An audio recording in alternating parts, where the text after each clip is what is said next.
Hi, this is Nina. Welcome to my channel, Reinventing with Nina. Today we're going to talk again about this genealogy book. It's 1,200 pages. It was published in 1867 for a family by the name of Sharpless. What's so fascinating is the story behind this book, where my mom and I actually bought the book at an auction for $10. And it turns out to be my family history, my dad's side, back to the 1500s.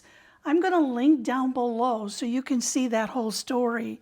But in the meantime, I've got some people who've sent me some names, because what's so unusual about this is at the back, the names in this genealogy book are indexed by first and last name. Now, if you imagine every single one of those letters on every single one of these pages was all hand set by type. And they have computers, so they had to do it all by hand. So I'm gonna share a few things here, and then we'll go in the back, and we're gonna see whether or not those people show up. So let's start right here.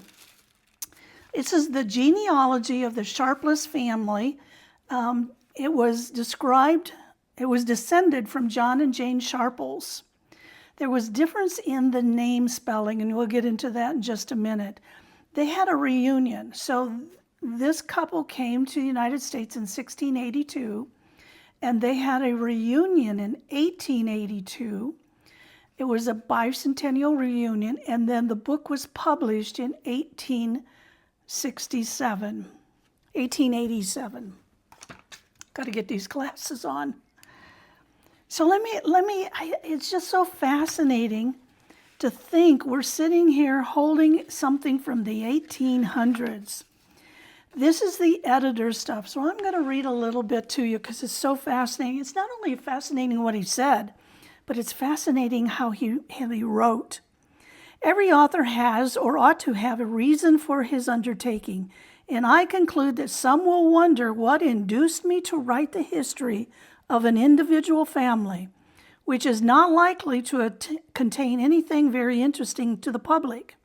For their information, I may say that it arose from a desire in some of the family to have a record preserved, as perfect as it can be attained. And he goes on and he talks about the things. Isn't the writing so interesting? I just think it's very fascinating. Let me go back here. So it looks like there were some former additions. In fact, after I shared this on social media a few weeks ago, I was notified by somebody who connected me to one of the descendants of this family, probably a sixth cousin of me, and his last name is Sharpless, and in fact, his first name is John. And so John and I are going to be doing a YouTube video coming up in the future.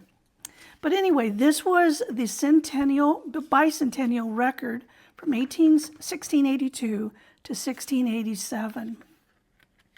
And they go on, and here is the early history. Now, what they also did is they hired a professional photographer and professional genealogist to go back to the 1500s. And here you see all of that ancestry. My husband and I and my brother and his wife, next May, we're actually going to go and we're going to see if we can find some of these people. Well, let me show you this picture. This was in the book, and I took it out and had it framed, but this is the picture of the people that were at the reunion that year. As I read through here, they were coming from all over. But what's amazing is they sent out about 1,000 pieces of mail to people all over the country. And I thought, how in the world did they have those addresses of 1,000 people? Can you imagine trying to keep track of all of that? And I wondered, what was the postage back then? I might even look that up. So anyway, in coming YouTube videos, I'll share some more of this. But in the meantime, let's go back and see if we can find. The first name is Lambert, Lambert. So I'm going to go back here into the index, and going to see if we can find Lambert. And there is William Lambert on page 602. Now, I don't know if this is the person, if there's a descendant from that person, but Lambert is in here. The next name I've got is Beals. Let's see if we've got Beals. By the way, if you want me to look up your name, just put it in the comments down there, and we will do that. So we've got Beal. We've got Beal with an E on the end, 2 L's, but no Beals with an S. So that one, unless they've changed the spelling, that one is not in here. Let me go on to the next one. That one is Aden. Alden, A-L-D-E-N. So here we are. Alden. Nope.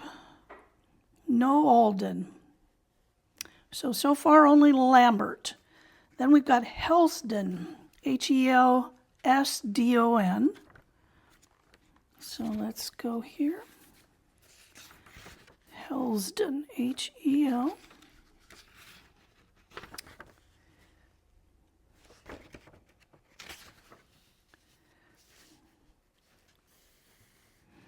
My husband even went through this the other day because he wanted to know if his family was in here. But they were not. Helsden. Nope. No Helsden. And the last one is Lovett. L-O-V-E-T-T. And if you watch that video that I'm linking to down below, you know that after my mom bought this book for $10 in an auction in Shipshewana, she got home and my dad said, "Did you look up my name?" And she had not. Lovett is not in here. But let me show you. So my dad's, one of the genealogy names was East. And so East was in here. So my dad's grandmother's maiden name was East, and here was his grandmother. So that was my great-grandmother. And then what my mom did is she actually put the links, little cards in here, so we know how to go in that genealogy. So anyway, if you want me to take a look and see if you're in there, just leave a comment below, and in the next video, I'll look it up.